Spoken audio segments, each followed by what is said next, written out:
Hey everyone! I want to share a story about my mean mother-in-law and my not-so-great husband who didn't stand up for me. I'm going to use fake names to keep things private. Let's pretend my name is Payton, my husband is Grant, and my mother-in-law is Joanne. There's also my grandma Lily who helped me through tough times. Let me start from the beginning. Grant was a pretty good boyfriend. I loved him a lot and was excited when he proposed. But things got rough after that. Grant started showing signs that worried me.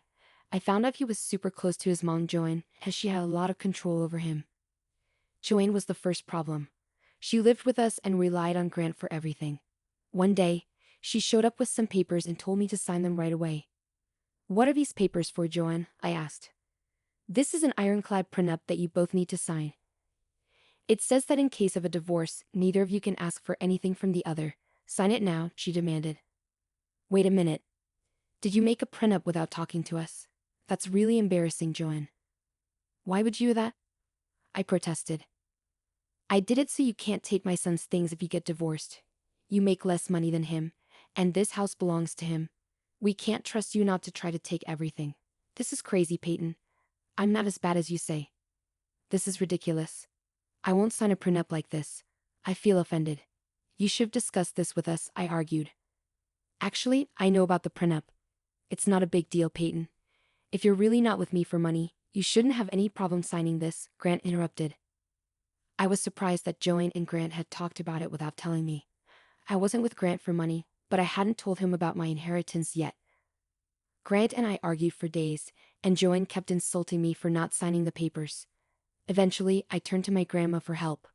She listened and said, "Are you sure you want to marry this man, Payton? I don't think he's right for you. You two aren't even married yet, and he's already teaming up with his mother against you." "It's just this one issue, Grandma. I truly love Grant, and he loves me too. I can't imagine being with anyone else. He's a good guy," I defended. "Well, if you've already made up your mind, I suggest you go ahead and sign the prenup. I'll have my lawyer review it first though. But I have one request. Don't tell anyone that your grandparents are wealthy. I haven't told them anything yet," Grandma advised. "But why shouldn't I tell them?" I asked. "I understand things better than you, Payton. You're seeing them through rose-colored glasses. Your grandfather and I worked hard for this fortune. I don't want anyone taking advantage of you and stealing your money," Grandma explained. "You don't have to worry, Grandma. I won't tell him anything since you asked me not to. Plus, Grant is a good man, and he'd never do that. If his mother gets too much, I'm sure he'll protect his wife," I reassured. I was wrong though. Grant was awful, and his mother was worse than I knew. I gave in and signed the prenup, and later realized it was a smart move. Right after we got married, Joanne started abusing me regularly. Even with the prenup, she verbally and sometimes physically abused me. I'm too ashamed to talk about everything she did. But I'll share one incident that was a turning point in my marriage. One day, when I got home from work, Joanne barged into my room with a smirk. She handed me a big bag of clothes and ordered me to wash them. I didn't argue because I was used to this treatment. I knew if I refused, she'd tell Grant, and then they'd both verbally abuse me. So, I picked up the heavy bag, even though it was tough for me. As I walked down the hall, Joanne purposely tricked me, and I fell. I hurt my ankle badly and screamed in pain. Joanne just laughed and left after giving me an ice pack for my ankle. I called Grant. "Grant, I fell and hurt my ankle. Your mother tricked me today. I've endured her abuse for too long. You need to do something. She's gone too far." "Don't make up stories about Mom, Payton. She wouldn't do that. You just want her out of the house and don't want to do chores. Stop lying and saying bad things about my mom," Grant argued. "I'm not lying, Grant. Please trust me. Don't ignore what I'm saying," I begged.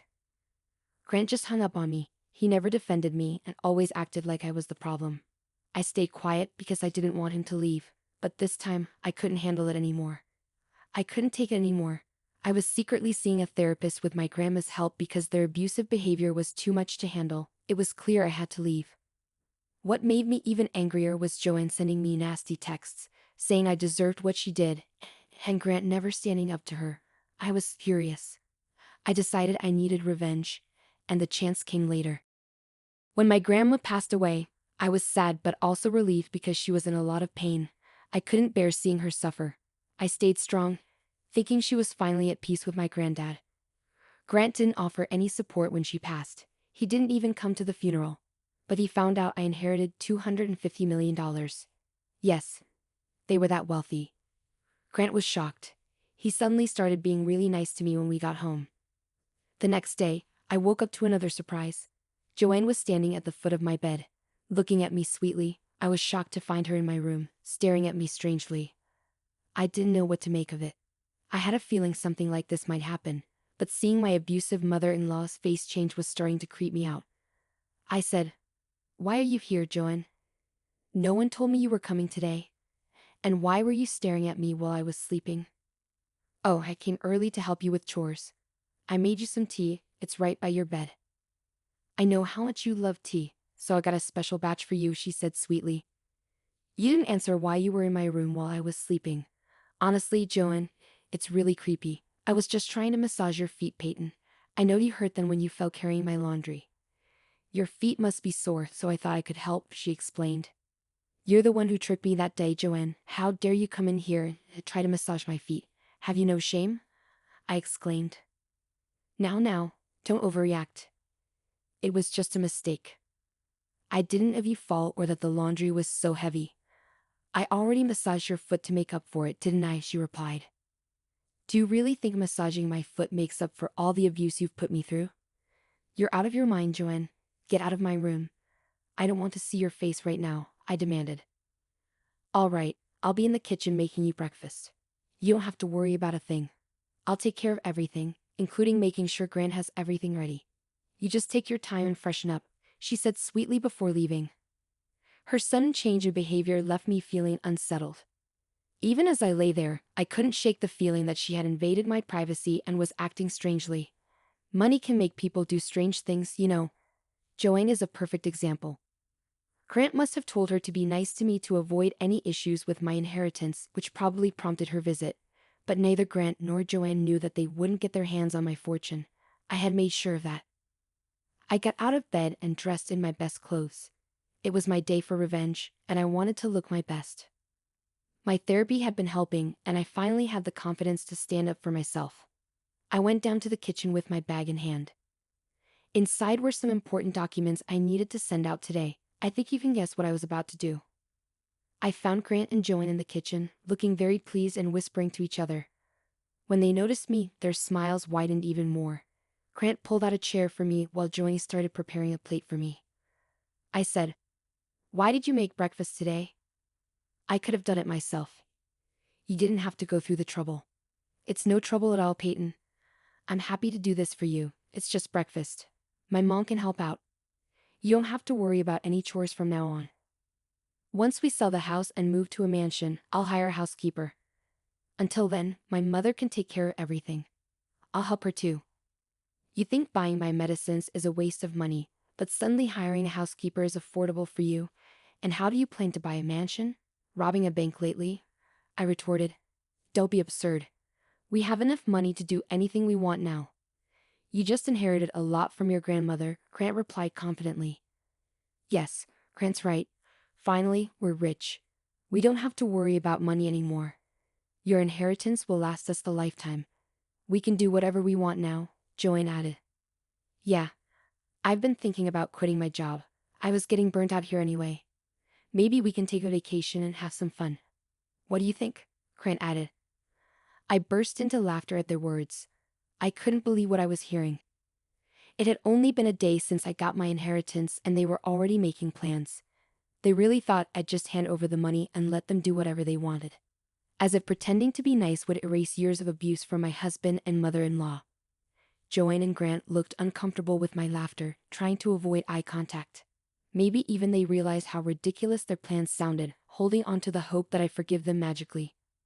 After laughing for a moment, I said, "Wow, it's only been a day since I got my inheritance and already you're changing your tune so drastically. Money really does make a difference, doesn't it? Let's not dwell on the past now. We had no idea this good fortune was coming our way. We would have treated you better if we knew. Keeping secrets from your husband and in-laws isn't right, Payton. That was sneaky of you. Anyway, what should we do with all this money? I was thinking of buying a house and going on a Caribbean vacation." "Don't just say house, Grant. Say mansion or villa. We could even get a penthouse. It would suit our new status better. We're millionaires now after all. All my friends would be so jealous, Joanne added excitedly. I listened to their chatter and casually took out the documents I'd been hiding in my folder. Joanne and Grant looked at me expectantly, as if I was about to hand them papers saying all the money was now theirs, but they were in for a shock. I held the papers in my hand and said, I need to correct you both. We're not millionaires. I am. The money is mine, and I inherited it. Yes, you got the money, but we share everything. We're married, so you should share your money with me, Grant insisted. And as your mother-in-law and your only family right now, you should share the money with me too. We're family after all. You're my daughter as much as Grant is my son, Joanne added. It's ironic how suddenly I've become your daughter, Joanne. Until yesterday, I was just a Witcher's son married. Anyway, don't get too carried away. We won't be family anymore. Not that we ever really were, I retorted. What do you mean, Payton? I'm your mother-in-law, so I am family, Joanne protested. How could you be my mother-in-law when I won't be married to your son anymore? If Grant loses his title as my husband, you'll mean less than nothing to me, I replied firmly. What's going on, Payton? Why won't I be your husband anymore? What's this about? Grant demanded. Well, I filed for divorce. I did it the day after my grandma died. I won't be staying with you anymore, Grant. You're a terrible husband and don't deserve to be one, I declared. With that, I threw the divorce papers on the table. Grant and Joanne both read the papers to see if I was telling the truth. When they finished reading, their eyes widened in disbelief. They looked at each other with worry, realizing the seriousness of the situation. I guess they didn't think I'd have the courage to file for divorce. They said, What's this, Payton? Why are you filing for divorce? This doesn't make any sense. You think I'm weak enough to stay in an abusive marriage forever? Why are you surprised, Grant? I warned you this was coming. I told you the day Joan tricked me. My God, why are you still dwelling on the past? I've already apologized for it, and it's over. You need to be more forgiving. This isn't enough reason for a divorce. Mom has already made up for that, Grant argued. So you, Joan, admit to tripping me and all you say is to get over it? Well, listen up, guys.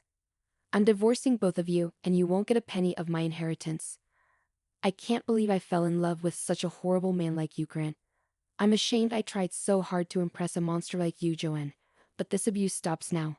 We're definitely getting a divorce, and we can do this the easy way or the hard way, I asserted. Suddenly, Grant and Joanne looked furious with me. I guess they didn't like being called out for their behavior. They knew I was serious about the divorce since I'd already filed for it. It wasn't a threat to get what I wanted. They were now willing to comply with my wishes because I had a lot of money. What's the point of divorcing me, Payton? You have more money than me because your inheritance is our marital asset. I'll get half of it anyway. You might have half, but most of it will be spent on the lawyer. Did you forget about the prenup we were forced to sign? Your dear mother-in-law can remind you of it. She insisted we sign it, Grant retorted. It suddenly hit them that they'd screwed themselves over. Back then they never imagined I'd become a millionaire. They wanted to protect themselves because they knew no reasonable woman would stay with them after their abuse. The prenup was their way of avoiding consequences for their actions, but this time they'd only hurt themselves. They'd dug their own graves. The prenup was in the past. I'll consult a lawyer and see what options we have. We won't let you walk away with all that money. You're just using this to threaten us. You can't do anything to us, Payton. We'll take your money and do as we please with it, Joanne snapped. So, you're planning to fight me in court? Don't worry, Payton. We'll make this tough for you. You can't make decisions on your own. I'll fight you in court. You can't get divorced without my signature, remember that, Grant threatened. Really, Grant? You're going to deliberately make things difficult for me? That's not a problem. I'm prepared for anything. I have some tricks up my sleeve, I countered. What do you mean, Payton? Joanne asked nervously. Joan, remember how you confessed to tripping me and abusing me in those texts? Well, I'll use them to file a report with the police. That could be quite an event, wouldn't you say? I stated calmly. No, you can't do that.